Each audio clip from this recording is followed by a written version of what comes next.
Wives, be ruled by your husbands, so that even if some of them give no attention to the world, their hearts may be changed by the behavior of their wives,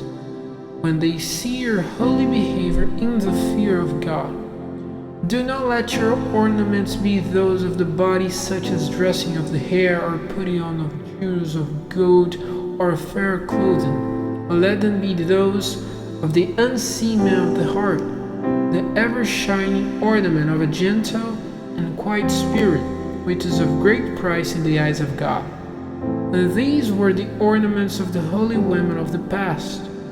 whose hope was in God, being ruled by their husbands. As Sarah was ruled by Abraham, naming him Lord,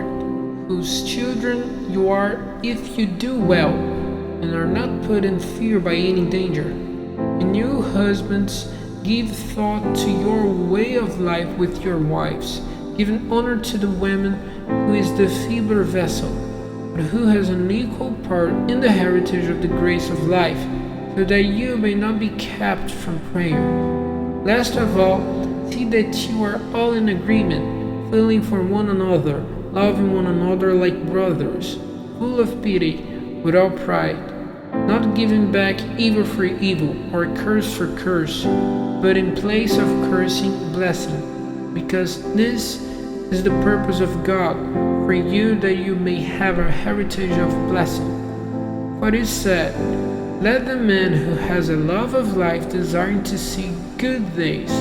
keep his tongue from evil and his lips from words of deceit. And let him be turned from evil and do good, searching for peace and going after it with all his heart. For the eyes of the Lord are on the upright, and his ears are open to their prayers. But the face of the Lord is against those who do evil. Who would do you any damage if you keep your minds fixed on what is good? But you are happy if you undergo pain because of righteousness. Have no part in their fear, and do not be troubled. But give honor to Christ in your hearts as your Lord, and be ready at any time when you are questioned about the hope which is in you, to give an answer in the fear of the Lord and without pride, being conscious that you have done no wrong, so that those who say evil things about your good ways of life as Christians may be put to shame. Because if it is God's purpose for you to undergo pain, it is better to do so for well-doing than for evil-doing. Because Christ once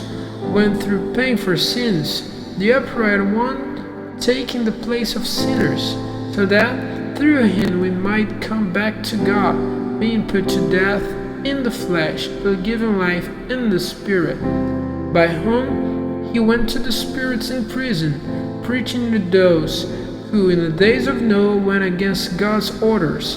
But God, in his mercy, kept back the punishment, while Noah got ready the ark, in which a small number, that is to say 8 persons, got salvation through water, and baptism, of which this is an image, now gives your salvation, not by washing clean the flesh, but by making you free from the sense of sin before God, through the coming again of Jesus Christ from the dead, who has gone into heaven, and it is at the right hand of God, angels and authorities and powers having been put under his rule.